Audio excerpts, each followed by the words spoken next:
የሰው ልጅ ፐርሰናሊቲ ከምንድን ነው የሚዋቀረው? በሊቅነት እኛ ስናስተምር የሰው ልጅ 4 ፐርሰናሊቲው የሚዋቀርባቸው መንገዶች አሉ። የመጀመሪያው የሰው ልጅ ፐርሰናሊቲ የሚገለጸው በስፒሪቹዋል ፐርሰናሊቲ ነው። መንፈሳዊ ማንነት አለን ሁላችን። አምላክ ከምንለው ፈጣሪ ከምንለው የተሰጠን ማይታይ ማይዳሰስ ግን በየቀኑ ህይወታችን ውስጥ በየቀኑ ሀሳባችን ውስጥ በየቀኑ አእምሯችን ውስጥ የሚመላለስ እኛን በህይወት ስንኖር አብሮን ከኛ ጋር የሚቆይ ፐርሰናሊቲ ነው።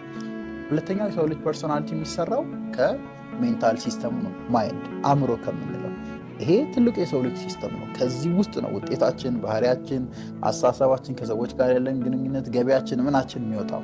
ሁለተኛው የሰው ልጅ ሲስተም እሱ ነው። ሶስተኛው የሰው ልጅ ሲስተም ፊዚካል ሲስተሙ ነው። እጅ፣ አይን፣ ጆሮ፣ ጥርስ ምናምን በስትክክል ሰርቫይቭ እንድናደርግ የሚያግዙን ከሜንታል ሲስተማችን ጋር ከስፒሪቹዋል ሲስተማችን ጋር በጋራ እየሰሩ እንድንቆም፣ እንድንራመድ፣ እንድናስብ የሚያደርገን ሲስተም። አራተኛውና የመጨረሻው የሰው ልጅ ሲስተም የሚዋቀርበት ከኢንቫይሮንሜንታል ሲስተም ነው። እያንዳንዱ የምንኖርበት ኢንቫይሮንሜንት አካባቢ እኛነታችን ላይ ፐርሰናሊቲያችን ላይ ተጽዕኖ አለው።